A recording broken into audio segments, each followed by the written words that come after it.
specializing in radio transients. She completed her PhD at the Australian National University, followed by a postdoctoral fellowship at the University of Manchester before taking up her current position as a senior lecturer at the University of Sydney.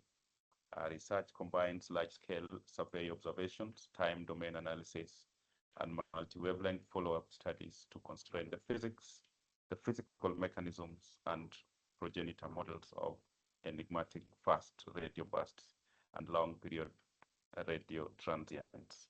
Through these studies, her work aims to use fast radio transients as probes of extreme astrophysical environments and the distribution of baryonic matter in the universe. Thank you very much once again, Madisha, for accepting to give us this talk, and you're welcome. Right. Hi, everyone. I'd like to thank the organizers for giving me the opportunity to present my research. So today I'm going to be talking about fast radio bursts in the era of MeerKAT and the SKA. Now, I know it's quite a diverse audience, so I'm going to start off with the very fundamentals and the basics so you can follow me along, and then we're all on the same page. Okay, now fast radio bursts or FRBs are currently one of the biggest unsolved mysteries of modern day astrophysics. It started off as a slightly controversial field in 2007, but it has really exploded over the last few years, and it's captured the public's imagination. So if you Google fast radio bursts, these are sort of some of the things you get. And you can see some of the titles are quite clickbaity, so they're very catchy because they want to get your attention. They've also inspired music. So here I have some examples of cover music by bands, and they're actually not bad. I would recommend listening to some of this music.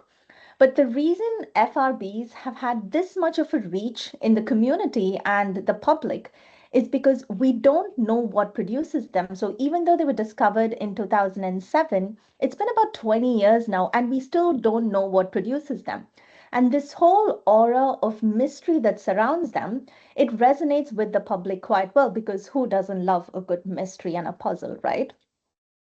So what is a fast radio burst? The simplest definition is that they are millisecond duration bursts originating at cosmological and extragalactic distances. So they're called fast because they only last a few milliseconds, radio because this was the discovery wavelength, and burst because they appear and they disappear in a flash. Now, most of them are one-off events, which means that we see them once and then we never see them again. But a small fraction of them have been observed to repeat. So from the same patch of sky, you see bursts repeat time and time and again. But it's presently unclear whether all the FRBs that we know of actually repeat or not.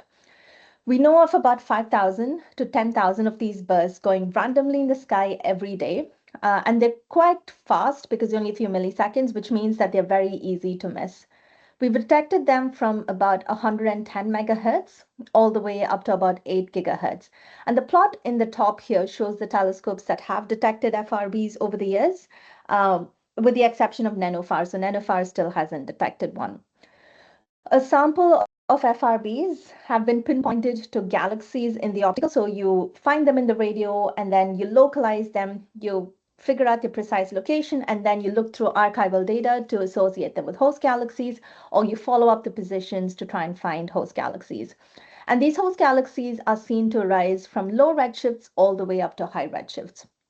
But if you want to know more, you can scan this QR code here, and then you'll be taken to a YouTube page where you can actually listen to what an FRB actually sounds like. But despite all the thousands of FRBs that we know of, we still don't have a statistically significant counterpart to an FRB yet, which means that we've mostly only ever seen them in the radio. Now, a unique characteristic of this FRB signal is called dispersion. So this is a frequency-dependent time delay that you see here as the signal passes through ionized plasma. So as the signal travels from the source to the observer, the higher frequencies arrive first and the lower frequencies arrive later, which you can see here. And this is because of interaction with ionized electrons along the line of sight. And this results in a beautiful quadratic dispersion sweep at the telescope. Now, what we do is we correct for this dispersion sweep. So this is what you see in the animation here. What we do is we shift the frequencies such that they all arrive at the same time. And when you average in frequency, what you get is a total, you get a high signal to noise. So you get a peak in your total intensity. And that is also shown in the inset in the figure here. So this figure in the bottom right, you've got time on the x-axis, frequency on the y-axis. Higher frequencies arrive first, and then lower frequencies arrive later, resulting in this beautiful quadratic dispersion sweep. So if you shift them and you average in frequency, what you get is this total peak in total intensity. Now the color scale here is intensity, so the darker the color, the higher the intensity, and the width of this pulse here is basically the duration of your signal itself. So this is about a few milliseconds. Now, dispersion measure essentially is the total integrated electron column density along the line of sight. So the larger the value of dm, the more electrons your signal has traveled through, and the further away your source appears to be. Now, for all the FRBs, the total observed dm is the sum of various components, as you can see here. So you've got a contribution from the Milky Way ISM and halo, a contribution from the intergalactic medium, and a contribution from the host galaxy itself. Now, we can account for the Milky Way contribution because we know of electron density models from pulsars. So when you subtract this component, what you're left with is a dm cosmic component, because this is much too large to be coming from the Milky Way alone. So this excess places this burst outside the Milky Way at extragalactic and cosmological distances. And you can visualize the extragalactic nature in this figure here. So you've got the all-sky distribution of FRBs. The background color map is the dm contribution from the Milky Way. You've got the white dots, which are pulsars, and then you've got the isotropic distribution of the FRB detections themselves. So if you pick any of these FRBs here, you can see the color of the marker, which is the dm of the FRB, is much too large to be coming from the Milky Way alone. So this tells you that FRBs are at least extragalactic, if not cosmological in nature. Now, another important property of the FRB, or what makes it unique, is that they bear the imprint of the media that it travels through. So you can think of the FRB signal, so the radio signal, you can think of it as a torch or a flashlight. So it basically lights up everything along the propagation path. And because of this, FRBs are a gold mine of information about parts of the universe that are not easy to study. So the signal leaves the host galaxy and travels all the way to the Milky Way here. And along the path, it encodes information about the progenitor source and its environment, the intracluster medium, the circumgalactic medium, the intergalactic medium, as well as the interstellar medium of our Milky Way. So it's a record of the magnetic field strength, the inhomogeneities, as well as the turbulence that it encounters along the path. And because of this, FRBs are excellent tools to probe the structure of the universe. So the observed signal is basically very much not the emitted signal. So the emitted signal gets modulated by all kinds of propagation effects. So you have scattering, you have scintillation, and you have Faraday rotation. Now, scattering is the temporal broadening of the signal because it interacts with electron density inhomogeneities along the line of sight. And from here, you can see that it's a frequency dependent phenomenon, and scattering is much larger at lower frequencies. So you can see that the pulse profile, even though it was narrow at high frequencies, it gets broadened at lower frequencies. So this tells you something about the electron density inhomogeneities. Scintillation is very much like the twinkling of stars in the sky. And then, of course, you have Faraday rotation.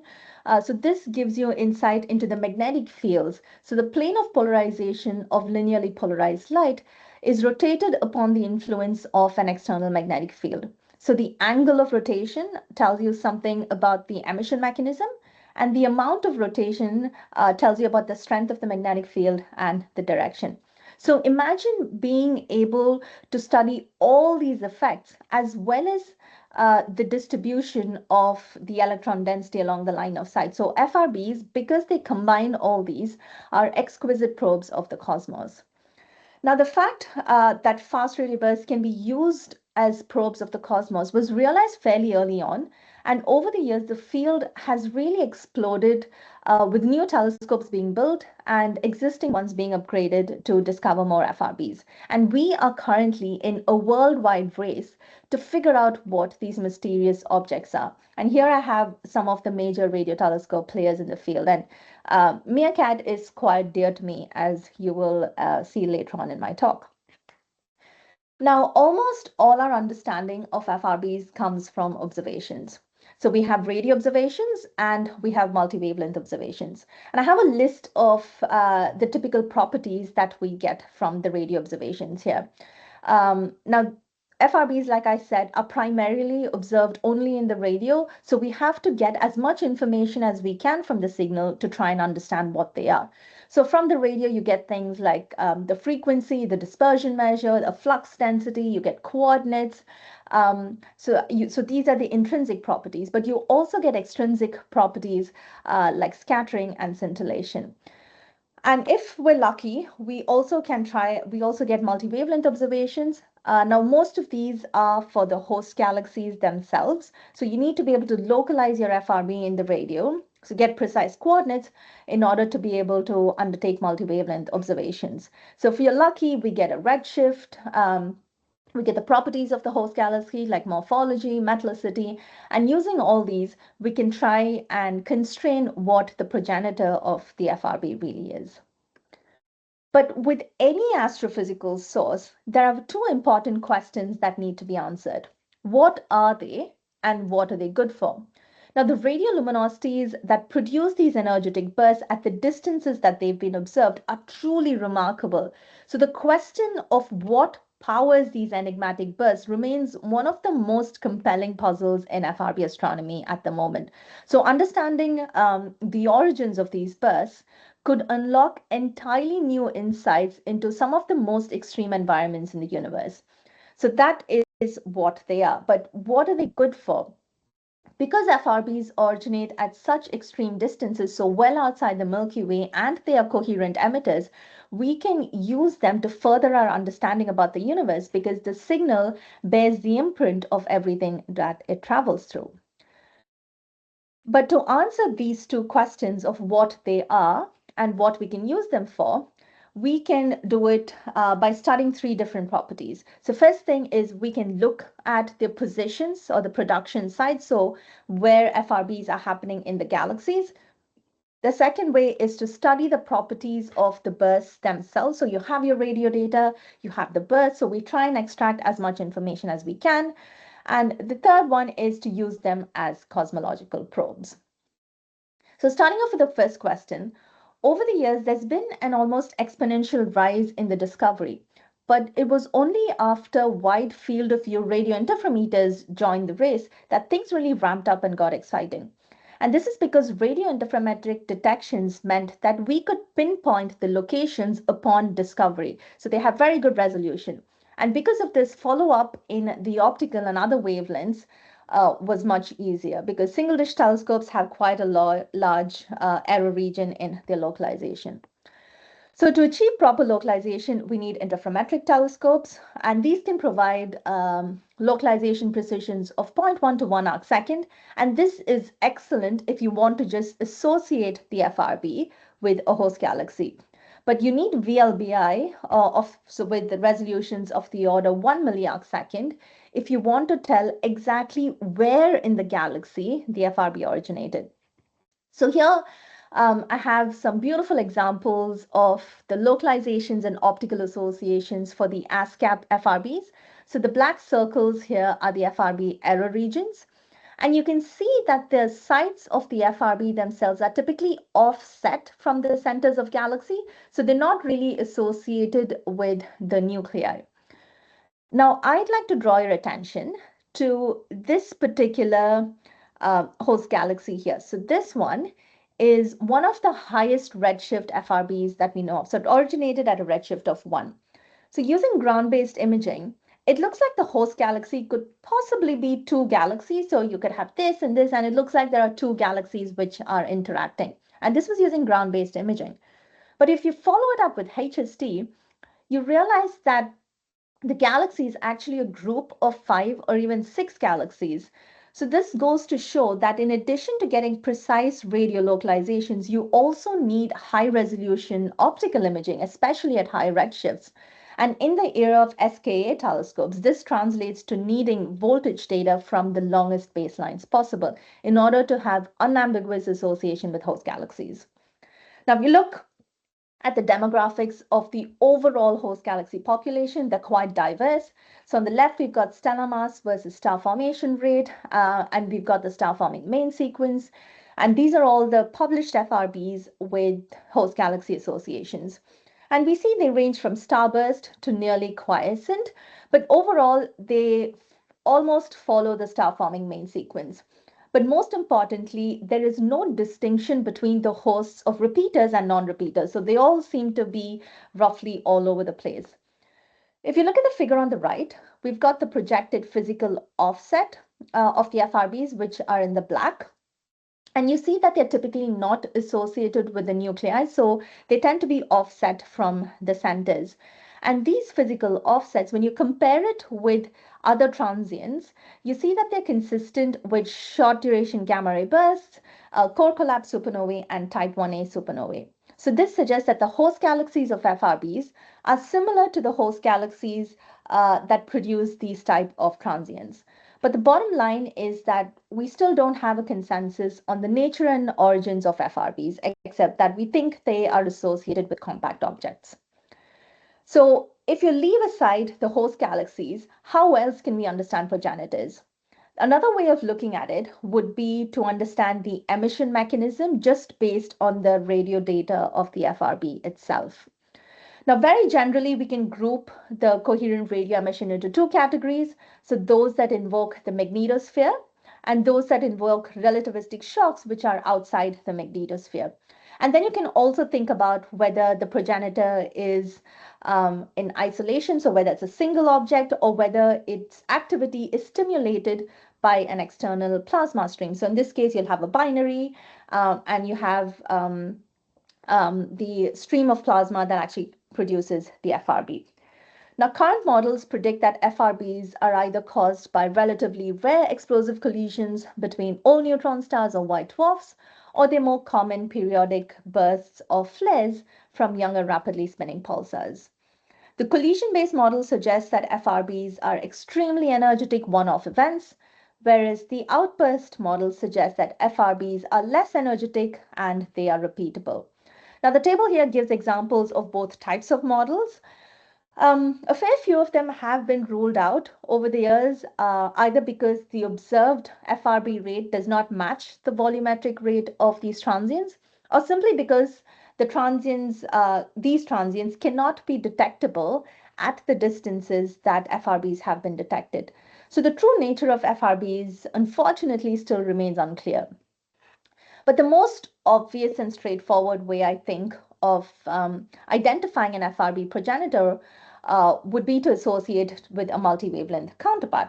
So you can look for bona fide counterparts, which are prompt or contemporaneous emission, and you'd expect this at the time of the radio burst itself. Now, given the current model types, they would be high energy flares from magnetars, for example. You can also look for associated emission. So these would be something like afterglows in the optical, the X-ray, or the gamma rays. But unfortunately, we haven't really identified a multi-wavelength counterpart for most FRBs, except the closest we've come so far is identifying a multi-wavelength counterpart to an FRB-like burst from this particular magnetar, SGR 1935. So this was a major milestone in 2021 because this galactic magnetar produced an FRB-like burst. And this was detected independently by 2 telescopes in the US and Canada, so CHIME and STARE-2. And the burst was extremely bright. It was about a megajansky bright millisecond burst. And the burst had very different spectral indices over just 30 milliseconds, as you can see here. And what was most exciting was it was accompanied by X-rays, as you can see in the bottom plot here. Now, magnetars have always been one of the more popular models for the FRB phenomena, so this discovery added a very clear vote to that theory. Now, I say FRB-like because if you take this burst and place it outside the Milky Way, you would basically call it an FRB. But the definition of an FRB is that they are extragalactic bursts with DMs much larger than the Milky Way. So we call this an FRB-like burst. But this is just one magnetar in our galaxy, right? So it is possible that maybe other magnetars in our galaxy can also produce such FRB-like bursts. So these two crosses here are the FRB-like bursts, but then follow-up showed that this source produced more millisecond duration bursts, but not as bright. So here you've got the duration of the burst versus specific luminosity. And you can see bursts from this magnetars actually bridging the gap between pulsars in our own galaxy and FRBs at extragalactic and cosmological distances. So it's beginning to blur the lines between neutron star populations in our own galaxy, and there is no clear division. More recently, we've seen that the magnetar XT1810 as well as the magnetar 1547 are potential candidates for producing FRB-like bursts, but we haven't quite seen one from these sources just yet. But more broadly, if you take a step back and compare this magnetar SGR 1935, so these plots in the bottom here are from SGR 1935. If you compare this to the general neutron star population, you see that the morphologies are very similar. So you've got a pulsar, you've got an FRB, you've got a magnetar. I've also got long period transients in here and another FRB. And you see they've all got these amorphous structures with sharp peaks and then drops down to the noise level in between pulses. And occasionally they also show quasi-periodic microstructure. So this suggests that the plasma responsible for these bursts might share some physical traits which are then imprinted on the dynamic spectrum, even if the physical mechanism behind them is completely different. But let's say you don't care about what produces them, right? You're saying, great, FRBs, progenitors, wonderful, I don't really care about them. But you care about what they can tell you about the universe. That's perfect because irrespective of what produces these FRBs, well-localized FRBs with associated redshifts have a number of cosmological applications. So the relation between the expected mean cosmic contribution to the DM and the redshift, this particular relation encapsulates much of the use of FRBs as probes of intergalactic space. So if you remember from the very first equation in the slide, DM cosmic is simply the combination of your DM IGM plus the host galaxy DM. So this is everything when you subtract the Milky Way contribution from the observed DM. So this mean relation is now, which is the dispersion measure redshift relation, is now called the MeerKAT relation. And that's given by the equation here.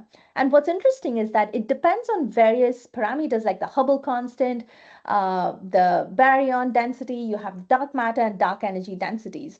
And FRBs originate from low redshifts all the way up to high redshifts. And as a result, they are sensitive to a whole collection of propagation effects like no other cosmological population. Now we know 95% of the universe is dark energy and dark matter, and 5% is normal baryonic matter, like atoms. But 50% of these baryons were thought to be missing. And astronomers had long suspected that these missing baryons were in the form of hot diffuse plasma between galaxies called the warm-hot intergalactic medium. Now, detecting this had remained a challenge for many, many years. But because FRBs are exquisitely high-precision probes of the ionized baryons, the effect of dispersion accounts for every single one of these between the burst and Earth. So using a sample of just 5 FRBs, which were well localized with redshifts, MeerKAT et al. Made a direct measurement of these missing baryons. So the mean of this dispersion measure redshift relation, or the MeerKAT relation, tells you the average expected DM at any given redshift. And the gray region here is a model estimate of the scatter due to statistical variations in the foreground structure. So you're basically saying at any given redshift, you could have multiple lines of sight and get different DMs because of variations in the cosmic foreground. Now, there are over 200 papers on ADS that refer to being able to do cosmology with FRBs, be it to constrain the missing baryons, probe the cosmic web, or even provide an independent constraint on H naught, or even measure helium reionization potentially. But these are just still theories, and we need a much larger sample of FRBs to be able to achieve most of these cosmological applications. So now that I've given you a background of what FRBs are, for the rest of my talk, I'm going to focus on some of the results from the MeerKAT telescope, in particular from the MeerTrap project. Now, for those of you who are unfamiliar, the MeerKAT radio telescope is the mid-frequency component precursor to the SKA in South Africa. It's got 64 dishes spread out over 8 kilometers in the Karoo region.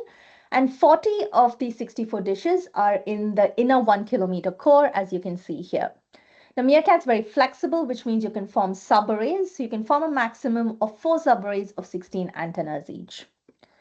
MeerTrap, which is mode transients and pulsars, is a fully commensal program at MeerKAT to search for pulsars and radio transients in real time. Now, MeerTrap operates in 3 different modes. You've got the incoherent mode, where you combine all 64 dishes to form a wide field of view of 1.3 square degrees.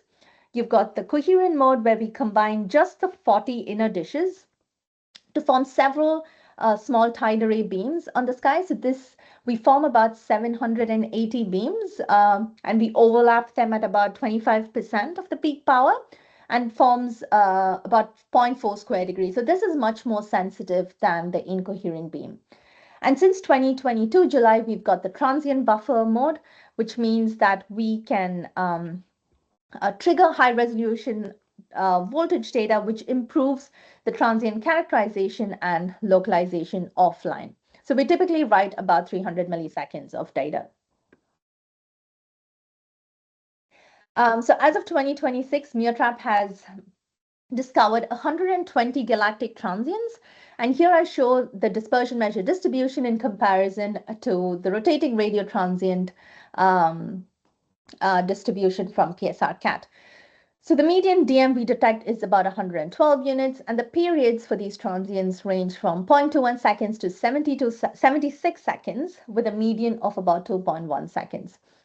So it appears that MeerTrap may be sampling the more slowly rotating neutron star population. In terms of FRBs, we've detected 90, and this is both our incoherent beam and coherent beam detections. But what's most interesting is because MeerKAT is so sensitive, the median DM that we detect is about 916.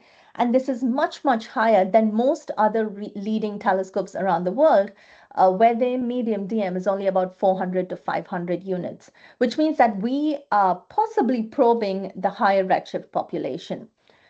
We have voltages for about 37 of them, which means that we can precisely localize 37 of the 90, and we've obtained spectroscopic redshifts for 15. Now, before I go into FRB results, I'd quickly like to tell you a little bit about one of our most, I guess it's quite dear to me, one of our galactic transients, MTP13, or J0901-4046. So the figure on the top left was what we actually detected with our real-time system. So the real-time system basically latched onto one of these peaks that you see here and called it a candidate. Now we went and analyzed the data offline. We saw that the width was actually more like half a second, whereas the candidate real-time search pipeline reported it with a width of about 13 milliseconds. So half a second is quite a wide pulse. We went back and looked at archival data, and we realized that we had several more detections, but the real-time pipeline thought it was RFI, or just in radio frequency interference, because of the wide widths of the pulse. So we didn't have the data itself, but we had the metadata. So if you took the MJDs and looked at the period, we saw that the pulse is repeated every 76 seconds. And this is quite long for a coherent radio transient. And this period was corroborated by the simultaneous imaging data that we had. So if you took the imaging data, chopped it up into 8-second time integrations, which was the minimum time integration that we had, we saw that the pulse repeated every 76 seconds, as you can see here. So the dispersion measure of this was only about 53 units. So if you remember, dispersion measures the total integrated electron column density, and 56 units placed it well within the Milky Way. So the distance is about 327 parsecs. And unfortunately, we didn't detect a high energy counterpart for this. And you can see that it was detected in this beautiful velar X1 region, which is it's quite optically dense with a lot of diffuse emission.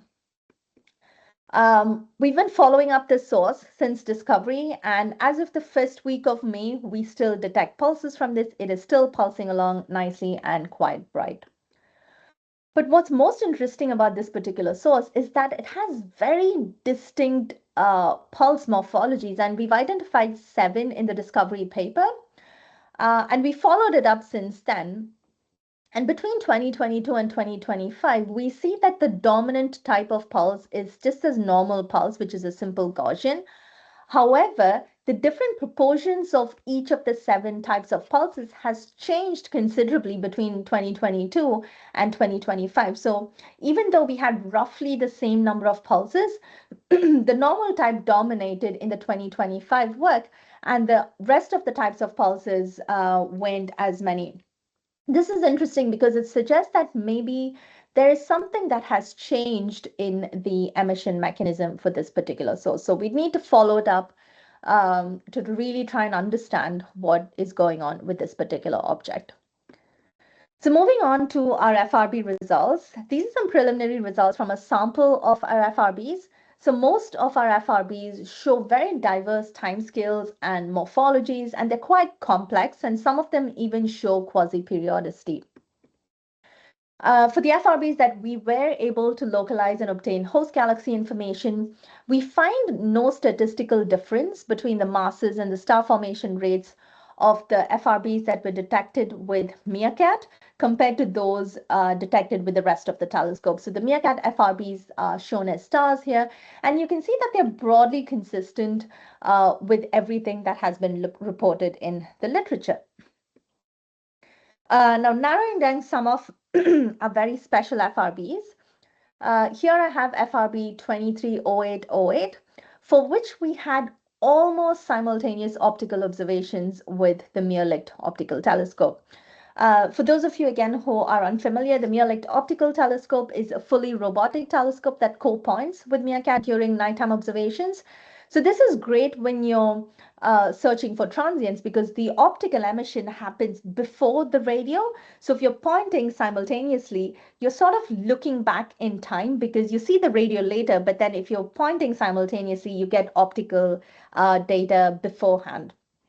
Now, unfortunately, at the exact time of the FRB, we were in between frames.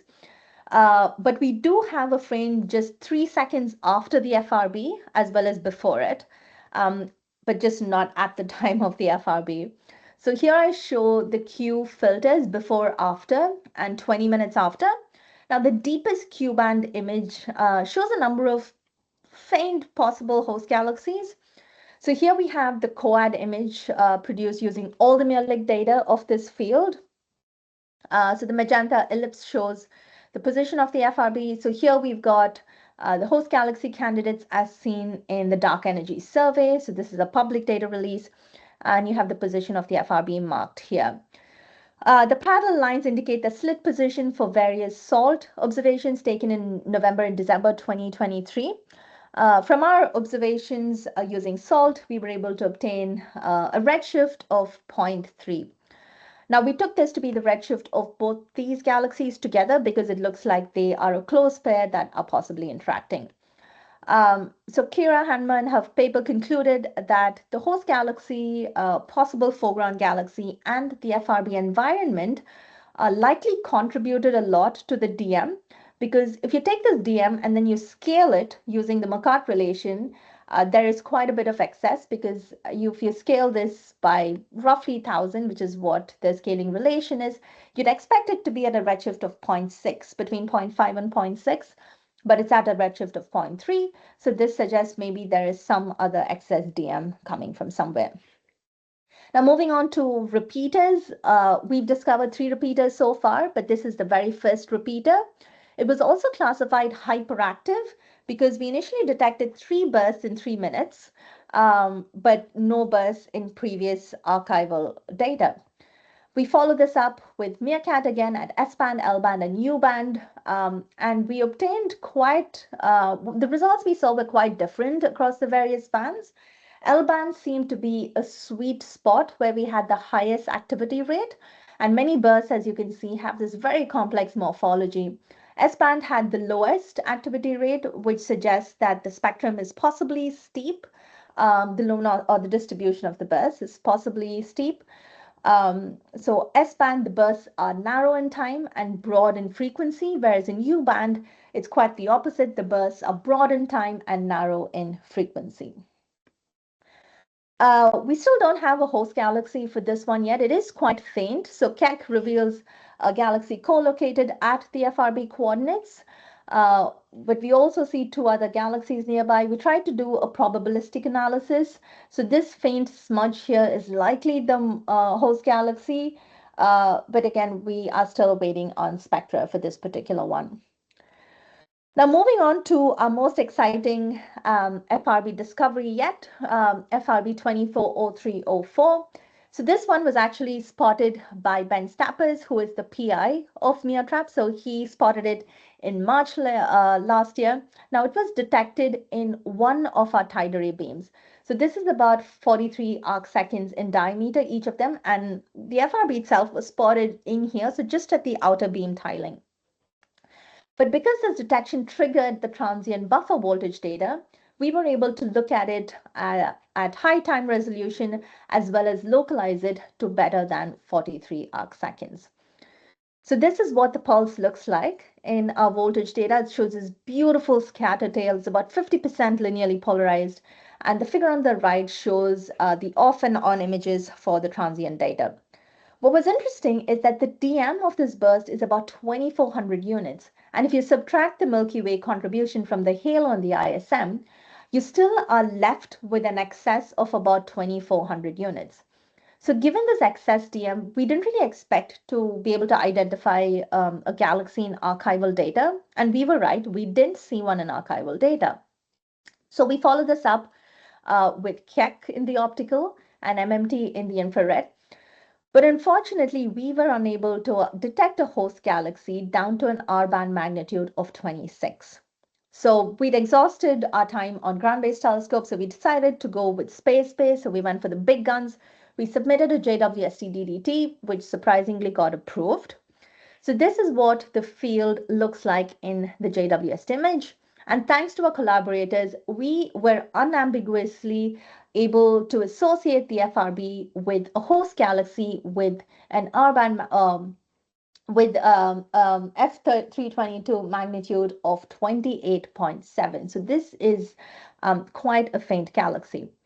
We also got a spectrum for this galaxy. So we had near spec, and we got some beautiful strong emission lines for this, which gave us a redshift of about 2.2. Now, the rest frame optical luminosity of this host is about 10 times more luminous than that of the faintest host galaxy that we know of, which is for a repeater at a redshift of about 0.2. But the host galaxy is still amongst the least optically luminous of any FRB host to date. So this is the known sample of FRB hosts as a function of stellar mass and star formation rate. And our FRB sits way off here in the left. So this is an extremely low mass, the lowest mass FRB host galaxy known yet. So this is a low metallicity starburst dwarf galaxy at an early evolutionary stage of its life. Now, overall, we see that the stellar mass and metallicity values are atypical of the known host galaxy population. But then again, very few FRBs have been observed at such faint magnitudes at any given redshift. A measured energy for this FRB is on the higher tail end of the typical isotropic burst energy, but it is comparable to the second highest redshift FRB at a redshift of 1. So the low stellar mass and the ongoing star formation favors progenitor models involving prompt channels. And this is the first FRB near the peak of cosmic star formation, which strengthens the case that FRBs likely have short delay times relative to star formation. So this would be something like a magneta, so something that is prompt and happens as soon as star formation is going on. But progenitors requiring longer delay times, like neutron star mergers, you'd expect them to be associated with older stellar populations and more evolved galaxies. So if most FRBs had significant delay times, so greater than a gigayear, they would be more difficult to detect at these high redshifts due to the lower intrinsic rates per unit volume. Now, this FRB is very interesting because it comes from so far away. So it passes through the Virgo cluster with an impact parameter of only of about 1.1 megaparsecs. So we used X-ray observations and estimate the electron density and estimate an intracluster DM of about 235 units. We also obtained Keck KCWI time to look for other foreground contributors and identified a galaxy group at a redshift of about 0.3. So combined together, they only contribute about 300 units to the DM. So we had an excess of 2,400 and about 300 units comes from various other contributions along the line of sight. So you can see it's got a beautiful scatter tail here. Because of the lever arm effect, we don't really expect a significant amount of scattering to be coming from the Virgo cluster. The Milky Way contribution is only about 6 microseconds. So this suggests that the observed scattering is likely a combination, is likely dominated by a combination of the host and the foreground galaxy group. The rotation measure is not very large compared to the DM. So we estimate a low foreground contribution. So the observed low RM of the FRB suggests that the magnetic field along the lines of sight are either weak or it's more likely complex with multiple line of sight reversals.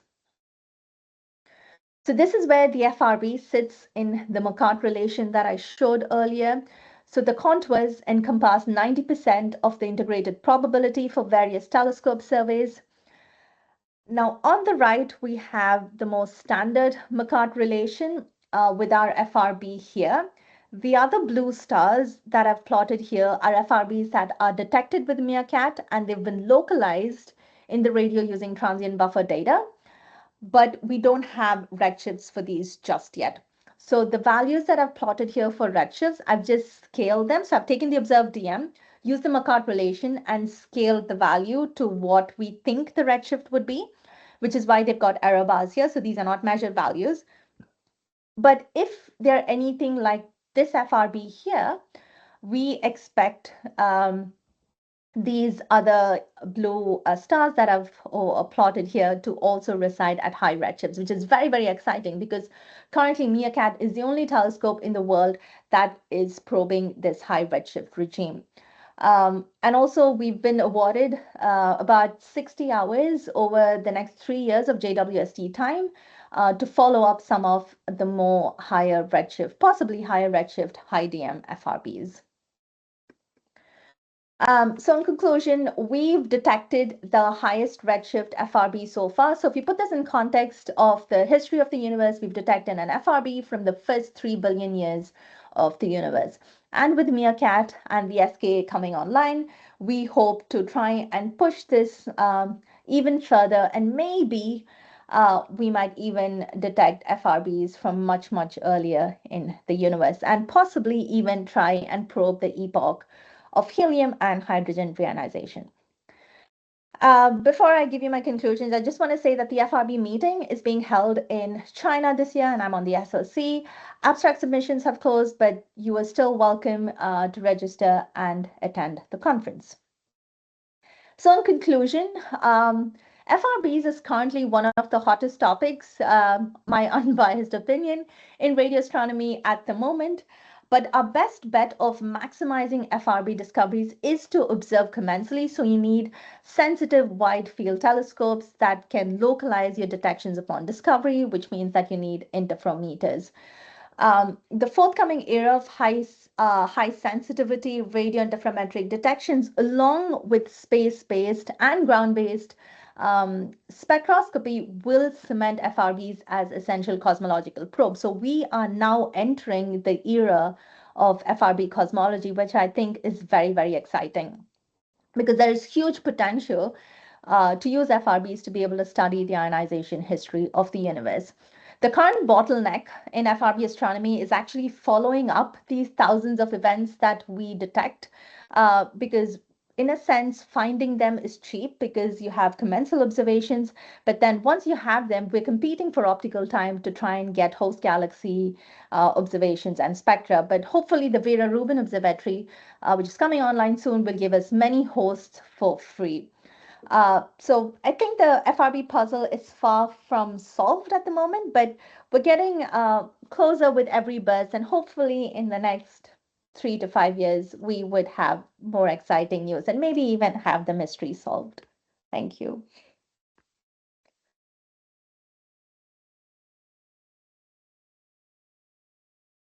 Thank you very much, Madisha, for such an exciting, wonderful presentation. Any questions? I'll now open the floor for questions. Yes, Catherine. Oh, thanks very much for the nice talk. So I'm old enough to remember all the excitement around gamma ray bursts. Yeah. And there's this bit of a sense of deja vu of like not knowing what these things are, then the hundreds of papers of how exciting it would be for cosmology. And I would say contributions from gamma ray bursts to our cosmological constraints today are not very important. So I was just wondering if you could say something about comparing FRBs to gamma ray bursts and why these are more exciting. So I think there's a lot we learned from gamma ray bursts. I think when FRBs first happened, people compared them a lot to gamma ray bursts and took the best we can. So the best lessons from gamma ray bursts were applied to FRB astronomy. But I think what makes FRBs unique compared to gamma ray bursts is the dispersion measure.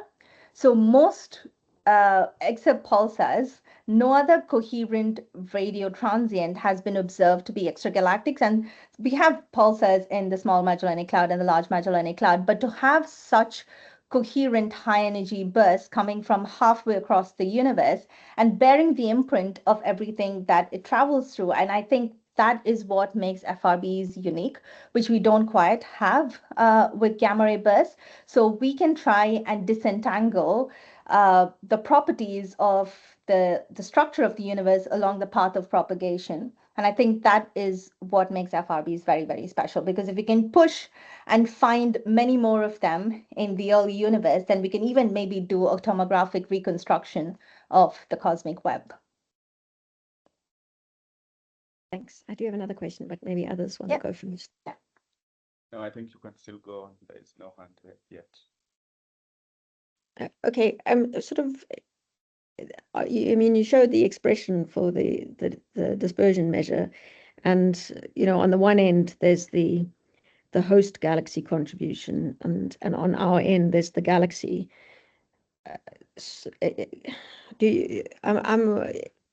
How far along are people in being able to say that the contribution from the host galaxy is known well enough for us to really probe what's between us and that?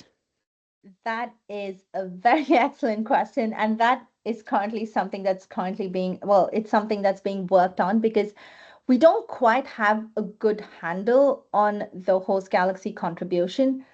But having said that, we know the Milky Way contribution really well. So we subtract the Milky Way contribution, and what you're left with is the IGM and the host galaxy contribution. And so far, based on modeling, we find the FRBs to follow this MeerKAT relation fairly well within the scatter. but also because the host galaxy has the 1 plus Z term, we expect a lesser contribution from the host galaxy. So if you look at the, sorry, so many slides. If you look at the MeerKAT relation that we have at the moment, most FRBs follow this relation quite well. However, there are a few oddballs. Like if you look at these, like you'd expect them to be down here, but they're actually up here. And this is primarily due to line of sight structures as opposed to the host galaxy itself. So if you get IFU data, we tend to find that they do pass through various structures, but some of the repeaters do have a significant host galaxy contribution, but overall they tend to follow the MeerKAT relation fairly well. Yeah, it's just, I mean, if you're trying to constrain cosmological parameters to within 1%, then yeah, we're that has far to be from done. doing precision cosmology. But yes, unless we have a very good handle on the host galaxy contribution, which we don't at the moment, we just, in a hand wavy way, we assign a maximum amount just based on assumptions or models of what we think the galaxy contribution would be based on our knowledge of spirals or ellipticals or dwarf galaxies.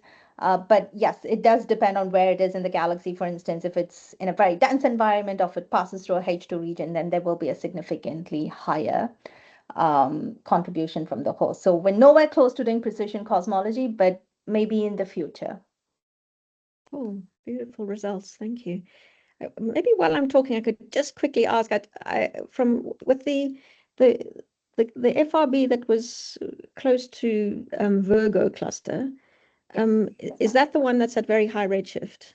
Yes, that's the one at a redshift of 2. Oh, is there any thought that it might be lensed by the cluster? So we haven't, yes. So the burst, this is what the burst itself looks like. So we don't see evidence for lensing. It just looks like it has a scatter tail. So it fits the one-sided exponential that we expect from scattering.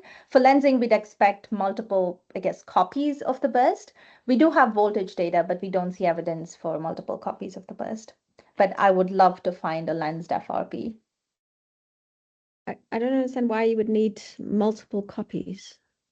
Oh, I mean, if it's not a very strong lensing, but there's still some lensing that makes it brighter, which might explain the offsets. When you say offsets, it's just, well, you said it was surprisingly bright, I think. It went in one direction. Anyway, so your feeling is that the signature of lensing would be somewhat different. yes, we don't see evidence for lensing because I think when I think of lensing, you'd expect to see copies of the bursts as it gets lensed, and then you'd see copies superimposed on the signal. But this is it fits what we expect from scattering, which we see in pulsars all the time. Oh, thank you. Thank you very much, Catherine. Rahul? Hi, ma'am. Wonderful talk. In the L band of MeerKAT, you said that there's a broadening frequency at narrow time. Can you go to that slide, please? Sorry, are you referring to the repeater? The L band, where you saw broad frequencies. This one? No, I think it was back further back. Oh yes, this one. I just want to know: did the authors give a plausible explanation for that? Is there any possible explanation? Sorry, I missed the question. Any possible explanation for, so these are the host galaxies, and we basically find that the host galaxies of the FRBs that we found with MeerKAT match the host galaxies of what's published in the literature discovered with other radio telescopes. That's, Okay, so, if you're referring to this plot. So no, this was the slide with the L band. the broad frequencies in the L band?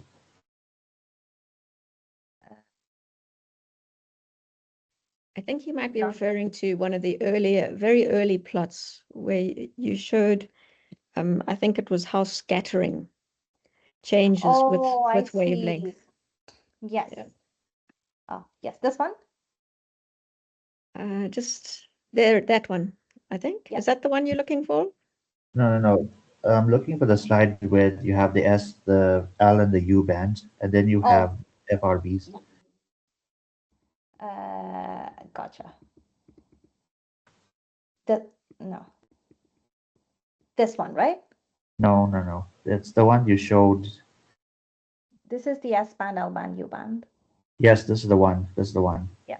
Yeah. So I just wanted to know, did the authors, did the authors come up with a plausible explanation as to why you see, the S, L, and U band FRBs, as to why you see the FRBs behave like that in the bands? Yeah, we're not quite sure to be honest, because I think this is one of the few FRBs, actually might be the only one, that's been observed over such a wide frequency band. And I also think they might be on different days. They may not necessarily be on the same day, and they were taken at different times.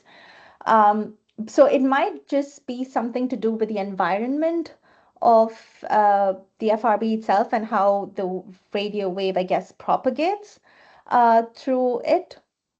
And it might have to do something with how the spectral, not the spectral index, like the slope of the luminosity distribution, where you see a higher number of bursts at lower frequencies compared to higher frequencies, because the S band is where we had the least activity rate.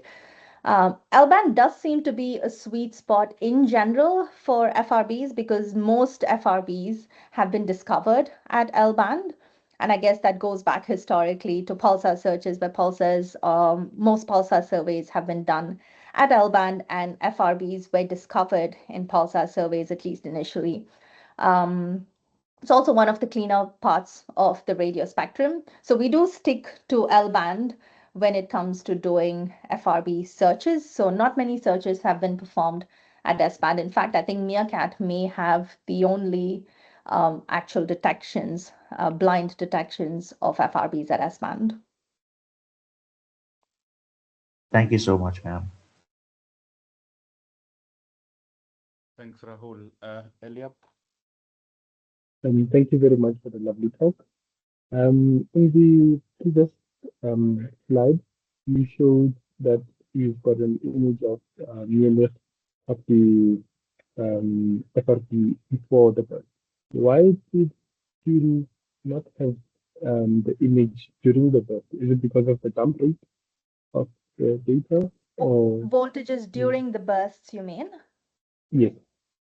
In the So, previous yeah, that's a good question. So we don't have voltages for every single FRB. So some of the FRBs were found before 2022. So MeerTrap's been operational since 2019. So between 2019 and 2022, we found a lot of bursts, but we didn't have the voltage system operational at that point. Since 2022, we have the voltage system operational, but sometimes, depending on the RFI situation, we have a lot of candidates in the real-time pipeline.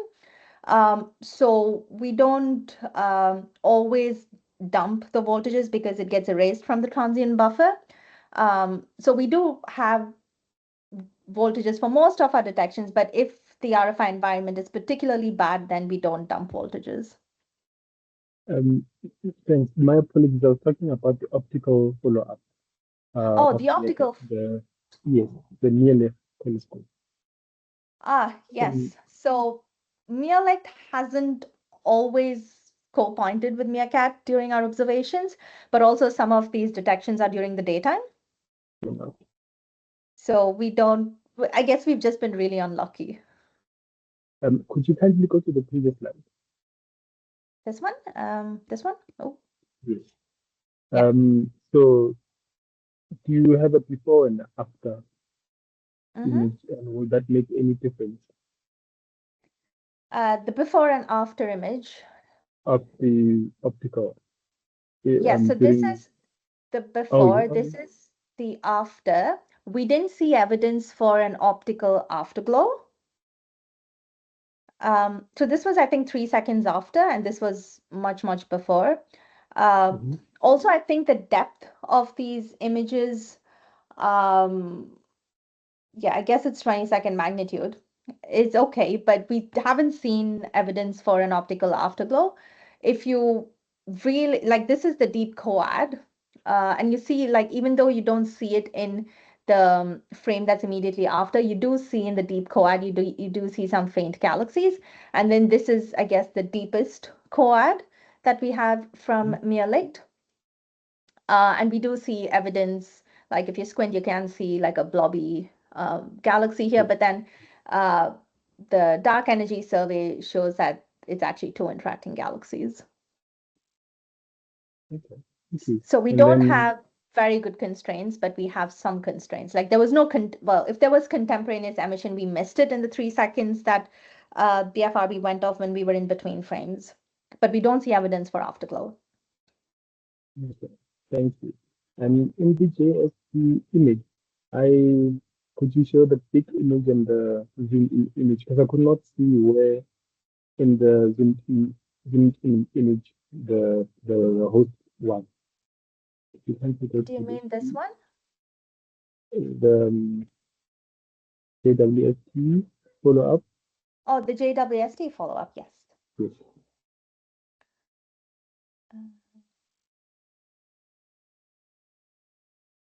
This one? yes. Could you kindly show the image? Yes, where in the image is this zoomed in? Oh, that's excellent. I think it's just a little thing that's right here. Ah, it's 100%. Okay, because I struggled out. I was wondering Yeah, where no, that. that's where I should next time I'll put like a little arrow or something. But yes, it's right at the center of the galaxy, the center of this image. And then my last question is, in your one of the closing remarks, you mentioned that LSST will give us the host positions for. Could you kindly explain why and um, how that is the case? Because we can't identify FRPs in the optical. So why would it give us a host? I didn't follow Yeah. that. No, that's an excellent question. So I think what I was referring to was the redshifts of the host galaxies, because we've already, as a radio community, in the radio community, we've started discovering FRBs by the thousands. So the Chime telescope in Canada has several thousands of FRBs. And if you are able to localize every single one of them in the radio and you don't have an optical counterpart, it becomes hard to actually request optical telescope time, which is very competitive. And so we're competing with people doing other sciences to say, I want to follow up a host galaxy. So you need to start picking and choosing the more interesting ones to follow up, but then the other ones just get left behind. So LSST will be great because, like, even Euclid for that matter, when you have large amounts of public data, even if it's a photo Z out to a certain redshift, if it's complete, then we can take our FRBs and then cross match the FRBs with the optical data to see if it lands on a galaxy with a photo Z. So that will help us in the future. All right, no, thank you. I understand. Thanks. On the sorry, on the issue of getting hard to get telescope time, how hard was it to get telescope JWST time to follow up? We got Because very lucky with the DDT, I think, because I wasn't expecting to get the DDT time because following up a host galaxy is not technically time sensitive, but I think because it was a new science case and potentially high impact, we got the DDT time. But we also managed to get TOO time in the normal cycle because we showed evidence for having done high impact science with the existing JWST data that they gave us with the DDT. And we also have a few FRBs with MeerKAT, which we could potentially follow up with JWST and possibly has high redshift origins. So we managed to get JWST time, which I think we got incredibly lucky. But JWST time is very hard to get. I think it's oversubscribed by a factor of 10. Yeah, congrats. Yeah, thank you. Thank you. Maybe just for the junior people on the call, just DDT is Director's Discretionary Time, and TOO is Target of Opportunity. So maybe, so the Director's Discretionary Time, you go straight to the director and say, please do our thing. Yeah, so the DDT are usually reserved for time-sensitive, I guess, science that you can't quite predict beforehand. And TOOs are similar, so they're mostly for transient objects where you don't know what's going to happen, but then suddenly something goes off, and then you think it's an exciting object and it's exciting science, and you want to follow it up, so you can write like a short proposal with justifying your science case for why you need the time right now.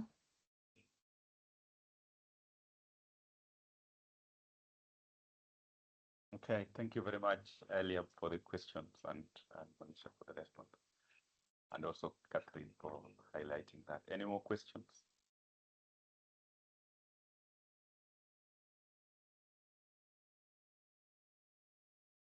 Seems like there are no more questions, Madisha. We are satisfied, I think. Excellent.